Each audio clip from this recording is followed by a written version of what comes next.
नमस्कार दोस्तों। आपको दे रखा है a woman pushes a trunk on a railway platform which has a rough surface. She applies a force of 100 newton over a distance of 10 meter. Thereafter she gets progressively tired and her applied force reduced linearly with distance to 50 newton.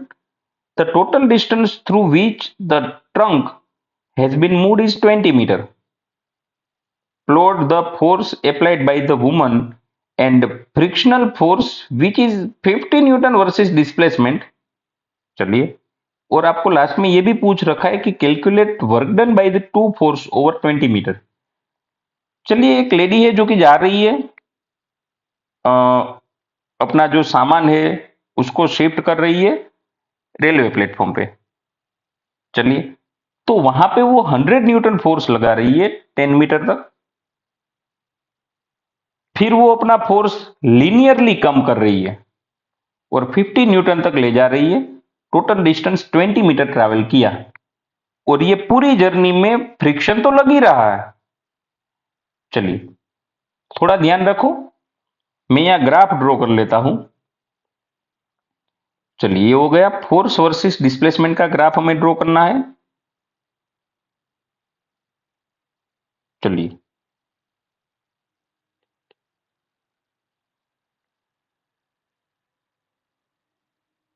यहां पे मैं ले लू force और यहां पे मैं ले लू डिस्प्लेसमेंट। तो शुरू शुरू में कितना फोर्स लग रहा था? पहली बात तो ये कि ये लेडी 20 मीटर चली है, तो यहां से जीरो से लेके मैं यहां 20 मीटर तक तो स्टॉप हो जाएगा मेरा ग्राफ 20 मीटर तक।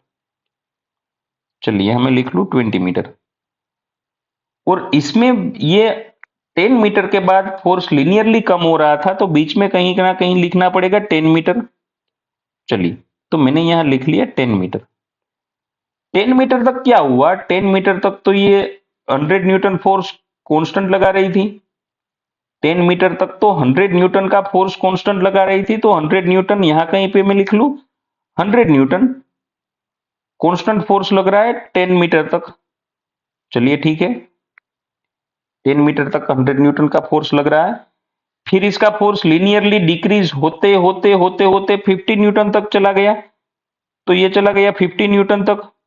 चलिए, लीनियरली डिक्रीज होता गया, लीनियरली डिक्रीज होता गया, 20 मीटर पे आते आते इसका फोर्स हो गया 50 न्यूटन। चलिए, तो ये हो गया 50 न्यूटन।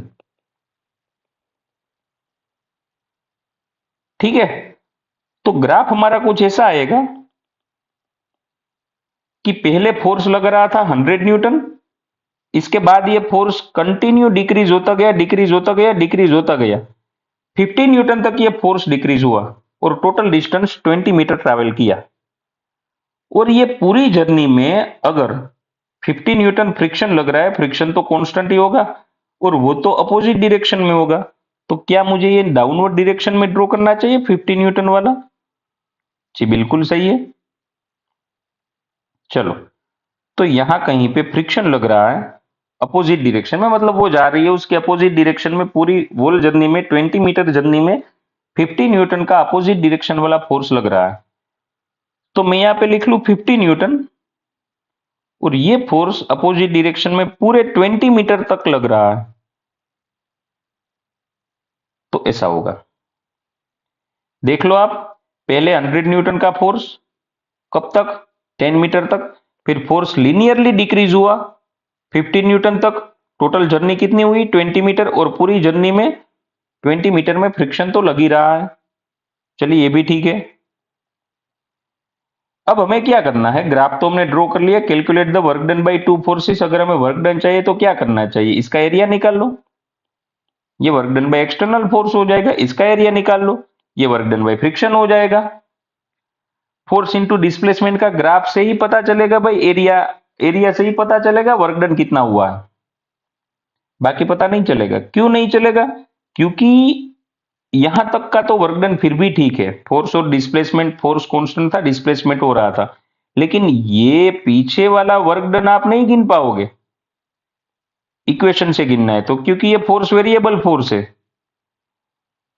यहाँ पे ये जो फोर्स लग रहा है वो तो वेरिएबल फोर्स है, आप नहीं गिन पाओगे, वेरिएबल फोर्स है तो आपको इंटीग्रेशन करना पड़ेगा, पहले इसका इक्वेशन बनाना पड़ेगा, फिर आप कर सकते हो इक्वेशन बनाने के बाद। लेकिन यहाँ पे ग्राफ का एरिया निकाल लो तो बड़े आराम तरीके से हो जाएगा, कोई दिक्कत नहीं है। चलिए, तो पहले मैं वर्क डन बाय फ्रिक्शन निकाल लू, पहले ये तो आसान रहेगा, वर्क डन बाय फ्रिक्शन। चलिए, नेगेटिव होगा क्योंकि जहां पे फ्रिक्शन लग रहा है वो डायरेक्शन और डिस्प्लेसमेंट दोनों एक दूसरे की अपोजिट डायरेक्शन में, तो ये नेगेटिव हो जाएगा। आपको तो सिर्फ इसका एरिया निकालना है, वैसे एरिया क्या हो जाएगा, लेंथ इंटू विड्थ। चलिए, इसकी लेंथ है 20 मीटर और ब्रेथ 50 न्यूटन है, तो 20 इंटू 50 मतलब ये हो जाएगा कुछ 1000 जूल। सही है। चलिए, वर्क डन बाय लेडी, तो वर्क डन बाय वुमेन ये मैं गिन लेता हूं। तो यहां पे आप एक काम करो, यहां पे आप ऐसी वर्टिकल लाइन ड्रॉ कर लो, तो आपका ये पार्ट ये पार्ट तो करीब करीब रेक्टेंगल शेप हो जाएगा और ये हो जाएगा ट्रेपेजोडियम। तो दोनों का एरिया निकाल लो, फॉर्मूला तो हमें पता ही है, लेंथ इंटू ब्रेथ। चलिए, ये हो जाएगा, लेंथ कुछ दे रखी है 100 और 50। अरे भाई ये तो 100 है, ये सॉरी 10 है, 100 इंटू 10 प्लस इसका एरिया निकाल लो, हाफ इंटू पैरेलल साइड का एडिशन और मल्टीप्लाई बाई दोनों साइड के बीच का perpendicular distance. Half parallel side एक थी 100, दूसरी थी 50, तो इसका एडिशन कर लो 150 आ जाएगा और दोनों के बीच की दूरी हो जाएगी 10। अरे यहां से यहां तक ही लेनी है। चलिए, तो दोनों के बीच की दूरी दूरी हो जाएगी 10, तो ये हो जाएगा 1000 प्लस ये हो जाएगा 1500/2 750, ये हो जाएगा 1750 जूल। तो ये वर्क डन बाय लेडी हो गया, वर्क डन बाय वुमन हो गया, और ऊपर मिला वो वर्क डन बाय फ्रिक्शन हो गया। Thank you.